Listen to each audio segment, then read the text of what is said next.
Allah subhanahu va taala shundoq bir zatki, u Allah subhanahu va taolaga her bir narsa, her narsada ehtiyojliq, muhtoj degan.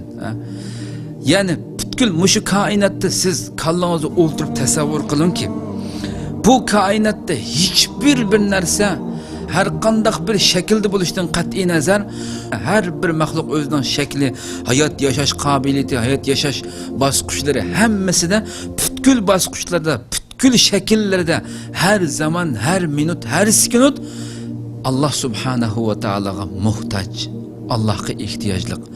Bir saniye bo'lsa-mu Allahsız, Allah'ın imdadisiz, Allah'ın yardımısız özünün mevcutluğunu sürdürülüşü asla ve asla mümkün emas. Mesela ben doktorga ehtiyojliq men deyli, doktorga ehtiyojli bo'lib qoldim dedi. Doktorga inson kasal bo'lib qolganda ehtiyojli bo'ldi. Undan boshqa vaqtda ehtiyojli qolmaydi. Uxlaydigan vaqtida doktorga emas, karvatga ehtiyojimiz bo'ldi endi.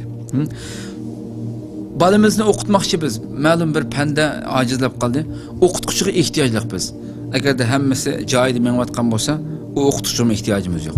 Ya'ni shuni kuchlantirish uchun bir nimaga ehtiyojli bo'lsak, shu narsaga ehtiyoj. Hayotimizda insonning ehtiyoj bo'ladigan narsa, qaysi narsaga ehtiyoj bo'lsa, ehtiyoj tushgan vaqtida anda shu narsaga muhtoj bo'ladi. Ehtiyoji hech tushmagan vaqtda u narsaga muhtoj bo'lmaydi. U sizmi yashayverdi. Demek qadrli qarindoshlar, lekin Alloh subhanahu va taologa shu har bir narsa insonlar ham emas.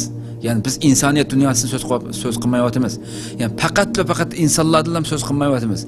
İnsaniyetten tartib butkul mahluqotlar, hayvonotlar, o'simliklar, hatto jonsiz tosh, yig'il, butun narsa, zarrat, koinot, atomning zarraliklaridan tartib hamma narsa her bir ishida, her bir bosqichida Allah subhanahu va taologa ehtiyojli.